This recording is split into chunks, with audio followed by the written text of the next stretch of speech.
하나님 말씀 구약성경 열왕기상 19장의 말씀을 보도록 하겠습니다.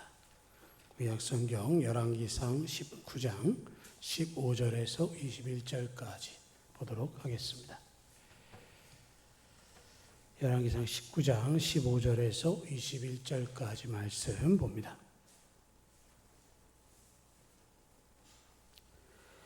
여호와께서 그에게 이르시되 너는 내 길을 돌이켜 광야를 통하여 다메섹에 가서 이르거든 하사엘에게 기름을 부어 아람의 왕이 되게 하고 너는 또 님시의 아들 예후에게 기름을 부어 이스라엘의 왕이 되게 하고 또 아벨 무올라 사밧의 아들 엘리사에게 기름을 부어 너를 대신하여 선지자가 되게 하라.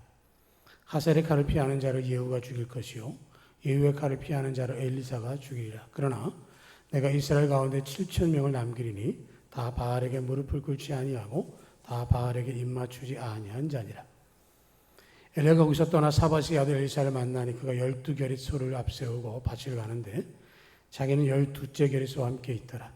엘리야가 그리로 건너가서 겉옷을 그의 위에 던졌더니 그가 소를 버리고 엘리야에게 달려가서 이르되 청하건대 나를 내 부모와 입맞추게 하소서. 그리한 후에 내가 당신을 따르리이다.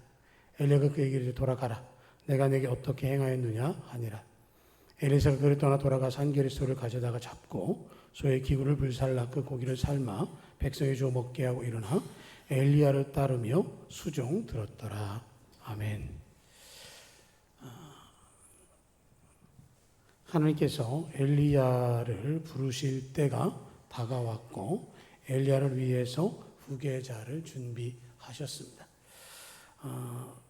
엘리야가 바알과 아세라 선지자와 함께 850대 1로 갈멜산에서 영적 전투를 했고요. 그 전투를 통해서 바알과 아세라 선지자들을 다 패할 수 있었습니다. 그런데 그 승리 후에 그가 이세벨의 위협 앞에 무너집니다. 엄청난 승리죠.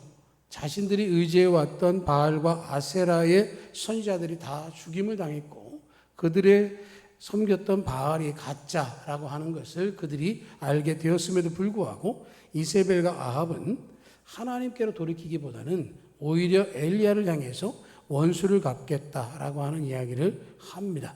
그래서 엘리야가 그 자리에서 도망을 가게 되고요. 40주야를 도망가서 로뎀 나무 아래에서 하나님께 자기의 생명을 거두어 달라 하는 요청을 할 정도로 절망에 빠지게 됩니다. 그런데 하나님은 그게 끝이 아니라 다시 엘리야를 향해서 사명을 주시는 것이죠.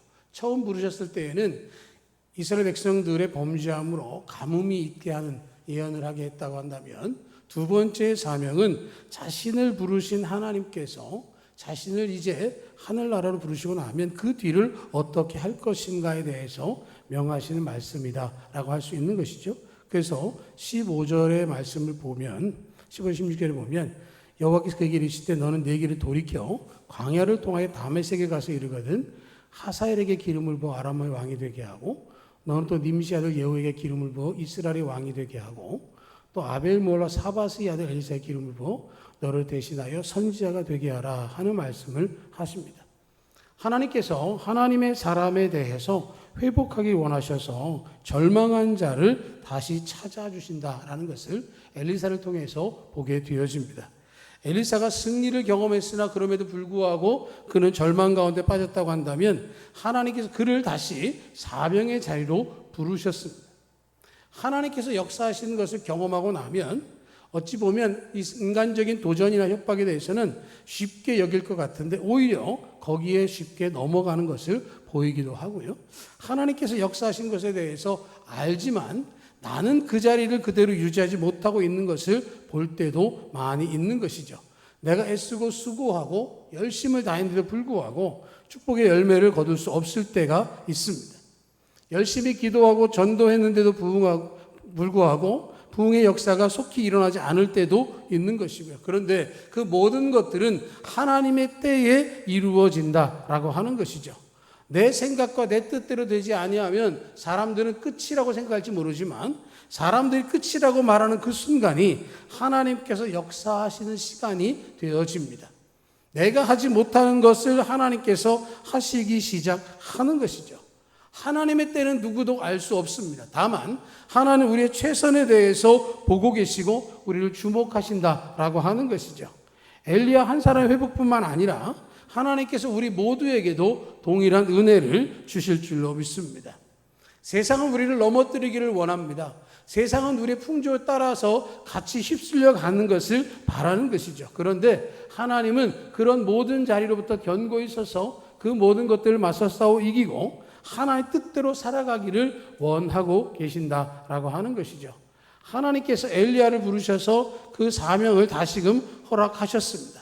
다시 가라는 것이죠.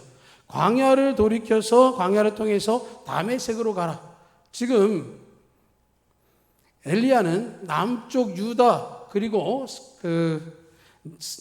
네겝 지역까지 나가서 로뎀나무 밑에 지금 있습니다. 그런데 다시 40주야를 올라가고 더 지나서 북쪽에 있는 다메섹까지 가야 합니다.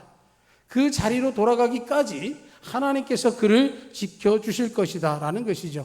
육체도 감정도 무너졌던 그를 다시 회복하도록 만들어 주셨어요. 하나님은 그 로뎀나무 아래에서 정말로 지쳐있는 엘리야를 향해서 왜 도망쳤느냐고, 네가 그 큰 기적을 경험하고도 그것밖에 안 되냐라는 책망을 하신 것이 아니라 그를 먹이시고 그에게 힘을 허락해 주셨습니다. 그를 육체적으로 회복하게 하시고 그리고 사명을 주시는 것이죠. 하사엘에게 기름을 부어서 아람의 왕이 되게 하고, 예후에게 기름을 부어서 이스라엘의 왕이 되게 하고, 엘리사에게 기름을 부어서 너를 잇는 선지자가 되게 하라 하는 말씀을 하십니다. 아람이라고 하는 것은 이스라엘 위에 있는 나라이기도 할 뿐만 아니라 엘리야하고 특별한 관계가 없습니다. 그런데 엘리야를 통해서 하나님은 아람의 왕을 세우는 일을 하시고요. 또 아합 왕이 그들을 강력하게 다스렸지만 아합의 뒤를 이어서 님시의 아들 예후가 왕이 되도록 하는 명령을 하십니다. 오므리 왕조가 무너지고 새로운 예후의 왕조가 시작되도록 하시는 것이고요. 그 일을 통해서 하나님께서 그 모든 일들을 완성케 하시는데 그 뒤를 이어서 엘리야를 뒤를 이어 엘리사가 선지자가 되도록 말씀하십니다. 그러면서 뭐라고 얘기를 하냐면 하사엘의 칼을 피하는 자를 예후가 죽일 것이요 예후의 칼을 피하는 자를 엘리사가 죽이리라. 한마디로 말하면 그 시대의 모든 것들을 하나님께서 주관하셔서 하나님 믿지 않는 자들을 향한 심판을 나타내시겠다라는 말씀을 하고 있는 것이죠. 아람 왕을 통해서 아합을 심판하고 그것으로 안 되면 예후를 통해서 그것으로도 안 되면 엘리사를 통해서 철저하게 심판하시겠다라는 것이죠. 아람 왕이 침공해서 북왕국을 무너뜨리기 직전까지 몰고 가고요. 아합은 그 전투에서 패한 후에 죽음을 당하게 됐을 때 이세벨을 예후가 죽이게 됩니다. 그리고 하나님을 섬기지 않았던 바알을 섬기는 자들, 갈멜산에서 확인되지 않았던 나머지의 무리들을 예후가 죽이도록 하면서 엘리사가 영적인 흐름을 다시금 잡아갈 수 있도록 하나님께서 만들어 주셨습니다. 하나님의 방법이 바로 그런 것이죠. 다시 할 수 있도록 만들어 주는 겁니다. 지금 내가 안 된 것 같고 못할 것 같지만 포기하는 그때에 하나님께서 이제 시작하겠다라고 하시는 것이고 그 일을 엘리야를 통해서 엘리사에게 만들어 주셨다라는 것을 볼 수 있는 것이죠. 낙심하고 포기할 것 같은 상황 속에서 다시 기도하고 정말로 복음을 전할 수 없을 것 같은 그곳에서 다시 복음을 전할 때 하나님께서 역사해 주시는 겁니다. 내가 하는 모든 일들이 하나님 앞에서 새로운 역사로 경험되어지기를 소망합니다. 내 마음과 내 뜻이 아니라 하나님의 뜻을 분별할 수 있는 영적인 깨달음이 우리 가운데 있어져야 하는 것이죠. 절망의 자리에서 다시 일어서서 사명을 향하여 나아가게 된다면 하나님께서 우리의 영혼에 부릴 때 일어나는 성령의 감동을 허락해 주실 것입니다. 하나님께서 엘리야에게 명한 대로 엘리야는 엘리사를 찾아갑니다. 그리고 엘리사를 보게 될 때 그 엘리사가 19절을 보면 12겨릿소를 앞세우고 밭을 가는데 자기는 12째 겨릿소와 함께 있었다라고 이야기를 합니다. 밭을 가는데 12겨릿 24마리의 소를 운영하고 있습니다. 지금으로 보면 엄청난 트랙터나 이런 농기계를 가지고 농사를 짓는 사람이죠. 24마리의 소를 운영한다는 이야기는 그만큼 경제적으로도 풍요함을 거둘 수 있는 그러한 집이기도 한 것입니다. 그 집의 아들이라면 소를 몰면서 밭에서 일하겠느냐? 우리가 생각해 보면 안 하겠죠. 일꾼들을 시키고 그저 그늘에서 바라보면서 똑바로 해라, 뭐 이런 정도의 사람일 것 같은데, 엘리사는 그 12번째 결의소와 함께 그 일을 하고 있었다라고 하는 것입니다. 겸손하게 자신의 일을 최선을 다해서 하고 있었는데, 그 엘리사를 만나서 엘리야가 겉옷을 그의 위에 던졌습니다. 겉옷을 던졌다는 말은 단순하게 확인했다가 아니라 네가 내 뒤를 이을 것이다 라고 하는 표시가 되는 것입니다.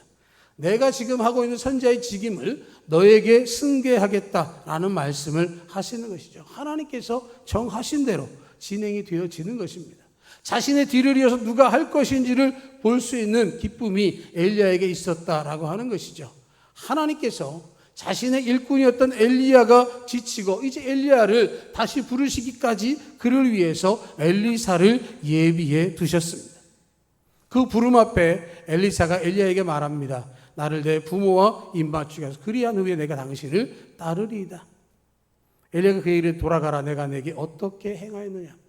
이 말은 예수님이 제자를 부르실 때에 우리 아버지를 장사하게 하소서, 가족과 인사하게 하소서 할 때에 쟁기를 가는 자가 뒤를 돌아보는 것은 하나님 나라에 합당치 아니하다라고 하는 말씀을 떠올려 보면 이 말씀은 유사한 말씀이게 한 것이죠. 그런데 엘리사는 그 일을 통해서 무엇을 이야기하냐면 자기 자신이 분명하게 누릴 수 있는 모든 것들을 다 내려놓고 주님을 따르겠다라고 하는 그 표시를 하게 되어지는 것이죠.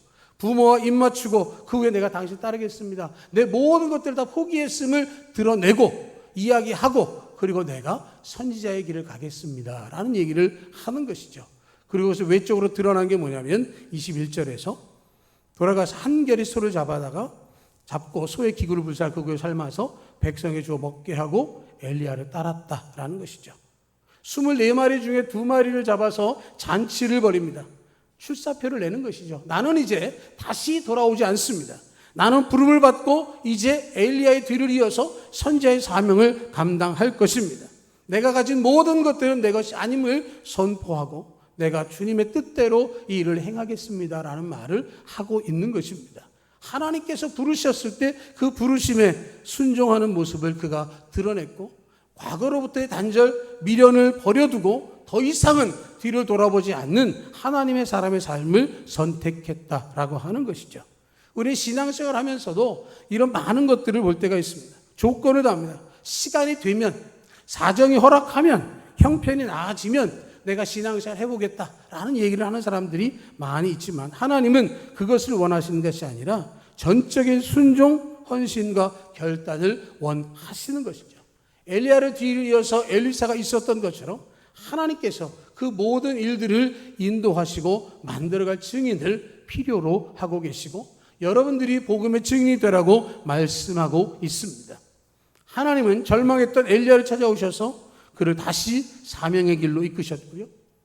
예수를 배신한 것 때문에 절망하고 있던 베드로를 예수님 찾아가셔서 다시 그의 사명을 회복시켜 주셨고, 이사야는 누구를 보낼까라고 하는 주님의 음성 앞에 내가 여기 있사오니 나를 보내소서라고는 믿음의 응답을 하게 되어졌습니다.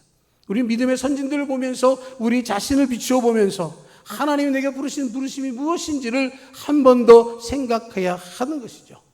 주님 말씀하신 기도의 자리에서 주의 음성을 듣고 복음을 전하는 그 자리로 충성되고 헌신돼서 정말로 주님을 사랑하는 마음으로 주님의 자리에서 주의 뜻대로 믿음의 열매를 향해서 나아갈 수 있는 우리 모두의 삶이 되기를 주의 이름으로 축복합니다.